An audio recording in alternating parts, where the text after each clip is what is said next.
নমস্কার, নিত্য নতুন রান্নায় সবাইকে স্বাগত। আজ আমি এসেছি দারুণ স্বাদের একটা মিষ্টি রেসিপি নিয়ে। হঠাৎ যদি মিষ্টি খেতে ইচ্ছে করে তাহলে গড়ে থাকা সামান্য কিছু উপকরণ দিয়েই কিন্তু এই মিষ্টিটা বানিয়ে নেওয়া যায়। এটা খেতে অসাধারণ টেস্টি হয়, বানানোও কিন্তু খুবই সহজ। আর এই মিষ্টিটা একদিন বানিয়ে এক সপ্তাহ অবধি রেখে খেতে পারবেন। তাহলে চলুন এবার রেসিপিটা দেখে নেওয়া যাক।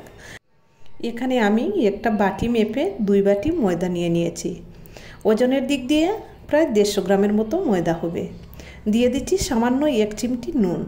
যে কোনো মিষ্টি জিনিসের মধ্যে সামান্য নুন দিলে স্বাদটা আরও ভালো আসে। এখন দিয়ে দিচ্ছি হাফ বাটি সয়াবিন তেল।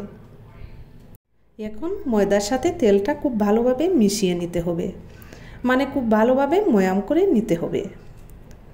এই মিষ্টিটা তৈরির ক্ষেত্রে তেলের পরিমাণটা একটু বেশি দিতে হবে। ময়াম করা হয়ে গেলে অল্প অল্প করে নর্মাল পানি দিয়ে একটা ডো তৈরি করতে হবে। ডোটা খুব বেশি নরমও না আর খুব বেশি শক্তও না, মিডিয়ামভাবে ডোটা তৈরি করতে হবে। এবার খুব ভালোভাবে মতে নিতে হবে। মতে নিয়ে একদম মসৃণ একটা ডো তৈরি করতে হবে। এখন এই ডো থেকে 2টি ভাগ করে নিতে হবে আর এক ভাগ সরিয়ে রেখে এক ভাগ দিয়ে একটা রোল করে নিয়ে এর থেকে ছোটো ছোটো করে লেচি কেটে নিতে হবে। সবগুলো লেচি যাতে সমান সাইজ হয় এজন্যই এভাবে রোল করে নেওয়া। এবার এই লেচিগুলোকে হাত দিয়ে একটু গোল করে নিচ্ছি। তো সব কটা লেচি গোল করে নিয়েছি। এবার এখান থেকে একটা লেচি নিয়ে পাতলা করে একটা রুটি বেলে নিতে হবে। যতটা সম্ভব রুটিটা পাতলা করে বেলতে হবে।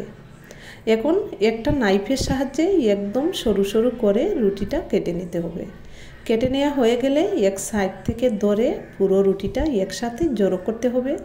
এবার গোল করে 2টি সাইড একসাথে জোড়া লাগিয়ে নিতে হবে। দেখুন কত সহজে আমি একটা মিষ্টি তৈরি করে নিলাম।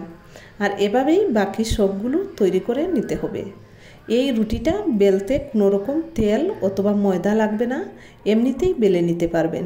সবচাইতে মজার বিষয় হচ্ছে এগুলো একদিনে বেশি করে বানিয়ে নিয়ে স্টোর করে এক সপ্তাহ পর্যন্ত রেখে খেতে পারবেন। তো সবগুলো মিষ্টি তৈরি করা হয়ে গিয়েছে আর এখন এগুলোকে ভেজে নিতে হবে। চুলাতে মিডিয়াম ফ্লেমে তেল গরম করে নিয়েছি।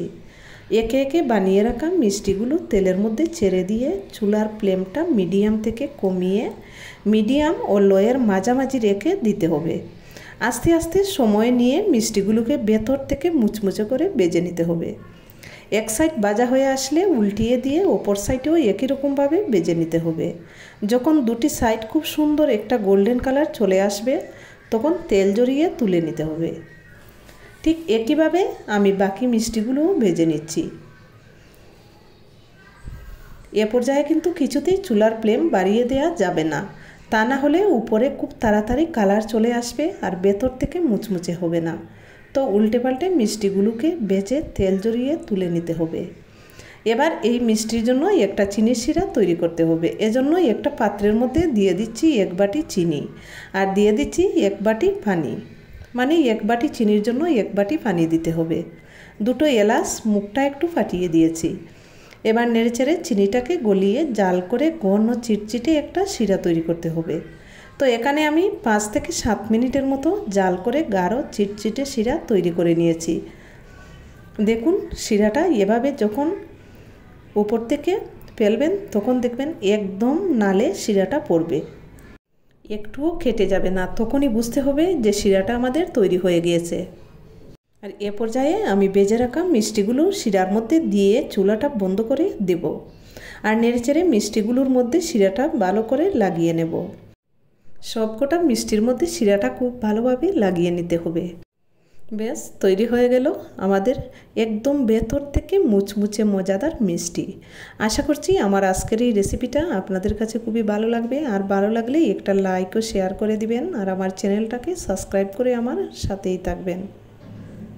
আজকের মতো এখানেই, ধন্যবাদ সবাইকে।